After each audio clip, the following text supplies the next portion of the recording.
Nama saya Nikia Sainuri dari Praktikum Bio Farce kelompok 3. Baik, di sini saya akan menyampaikan beberapa materi mengenai praktikum yang dilakukan pada minggu ini. Judul praktikum yang dilakukan pada minggu ini adalah penetapan parameter farmakokinetika obat setelah pemberian dosis tunggal menggunakan data ekskresi urin. Urin merupakan suatu larutan kompleks yang terdiri dari sebagian besar air sebesar 96% dan zat terlarut sebesar 4% yang dihasilkan oleh ginjal yang disimpan di dalam kandungan kemih dan dibuang melalui proses ekskresi. Di dalam urin terkandung bermacam-macam zat, antara lain zat sisa pembongkaran protein seperti urea, asam urea, dan amoniak serta zat empedu, di mana beberapa zat kimia yang dapat memberikan warna kuning pada urin itu adalah garam dan zat-zat yang berlebih dikonsumsi, misalnya vitamin C.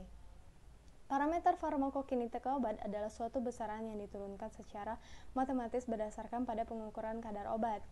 Fase farmakokinetik yang terjadi di dalam tubuh itu ada absorpsi, distribusi, metabolisme, dan ekskresi. Faktor-faktor yang dapat mempengaruhi penetapan parameter obat yaitu teknik penetapan kadar harus spesifik, tidak dipengaruhi oleh metabolisme obat, diperlukan pengambilan cuplikan yang sering, dan cuplikan hendaknya dikumpulkan secara berkala. Nah, untuk metode yang digunakan di dalam praktikum ini ada dua, yaitu metode RATE dan R, di mana metode R itu dilakukan perhitungan dengan parameter farmakokinetik berdasarkan suatu perkiraan data tengah. Pengukuran obat dalam urin termasuk metode tidak langsung untuk menentukan dan memastikan bioavailabilitas waktu obat. Bioavailabilitas adalah fraksi dari dosis obat diberikan yang dapat mencapai sirkulasi sistemik. Laju dan jumlah obat yang diekstraksikan di dalam urin mencerminkan laju dan jumlah absorbasi obat sistemik. Interaksi farmakokinetik terjadi jika salah satu obat mempengaruhi absorpsi, distribusi, metabolisme, atau ekskresi obat. Kedua, hingga kadar plasma obat meningkat atau menurun. Sampel urin umumnya digunakan jika kadar obat dalam darah terlalu kecil untuk dapat dideteksi.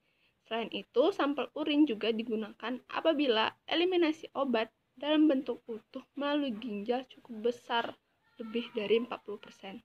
Keuntungan sampel urin jika digunakan dalam analisis obat adalah mudah dilakukan karena pengambilan sampelnya lebih mudah daripada pengambilan sampel lewat darah. Selain itu, alasan lain, jumlah sampel yang didapatkan lebih banyak, lama, dan selang waktu penampungan urin sesuai karakteristik obat yang akan diuji. Perkenalkan, nama saya Enisa Tasya Lintang, kelompok 3 Bio Farce. Di sini saya akan menjelaskan prosedur kerja dari praktikum kali ini. Pertama, data absorbansi dirubah dulu menjadi kadar menggunakan persamaan kurva baku. Lalu dimasukkan nilai absorbansi dan kadar pada beberapa konsentrasi pada kalkulator dengan menekan tombol mode dan pilih 2 atau start. Lalu diperoleh tombol 2 untuk mengubah menjadi mode A plus BX, di mana dimasukkan nilai kadar pada tombol X dari nilai dos pada tabel Y. Diklik tombol AC dan diklik tombol Shift. Dipilih T maksimal sama dengan len dalam kurung KA per KA kurang K, di mana dicari S regresi atau tekan angka 5 dan diisi 1 lebih dari A. Waktu mengetahui nilai A, pilih 2 dan 3 untuk nilai B.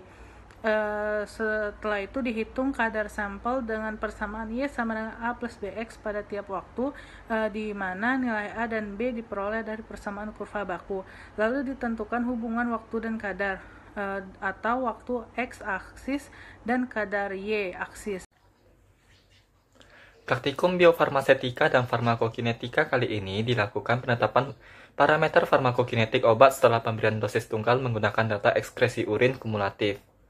Metode yang digunakan untuk menghitung parameter farmakokinetik obat berupa metode sigma minus atau array dan metode laju ekskresi atau RAT. Parameter farmakokinetik yang akan digunakan berupa laju eliminasi, ekskresi, absorpsi obat, waktu baru obat, dan fraksi obat yang terabsorpsi. Metode laju dan metode sigma minus memiliki beberapa perbedaan. Metode laju tidak memerlukan DU, dan hilangnya satu spesimen urin tidak menghilangkan kesahihan seluruh studi ekskresi obat lewat urin. Metode sigma minus memerlukan penentuan DU tak hingga yang teliti. yang memerlukan pengumpulan urin sampai ekskresi obat lewat urin sempurna. Satu kesalahan kecil pada penetapan DU memberikan kesalahan dalam pembentukan kurva karena masing-masing titik didasarkan pada log DU tak hingga dikurang DU terhadap waktu. Fluktuasi dalam laju eliminasi obat dan kesalahan percobaan yang meliputi pengosongan kandung remi yang tidak sempurna untuk satu periode pengumpulan menyebabkan ketidaklinearan pada penggunaan metode laju, sedangkan ketelitian metode sigma minus kurang dipengaruhi. Metode laju dapat diterapkan pada proses eliminasi obat ordinal, sedangkan metode sigma minus tidak dapat. Perbedaan terakhir, tetapan laju ekskresi obat dapat dari metode laju tetapi tidak dapat dari metode sigma minus. Perhitungan parameter farmakokinetik dengan menggunakan data urin dengan menggunakan metode ARE atau metode sigma minus dapat dilakukan dengan mencari nilai log DU tak hingga dikurang DU kumulatif yang kemudian akan dibandingkan dengan waktu untuk mencari nilai regresi dan membuat grafik model kompartemen 1. Nilai K dapat diperoleh dengan menggunakan nilai B hasil regresi yang dikalikan dengan 2,303. Nilai K yang diperoleh sebesar 0,2549 per jam. Waktu paruh obat dapat diperoleh dengan membandingkan nilai LEN2 dengan laju eliminasi obat. Waktu paruh yang diperoleh sebesar 2,7187 jam.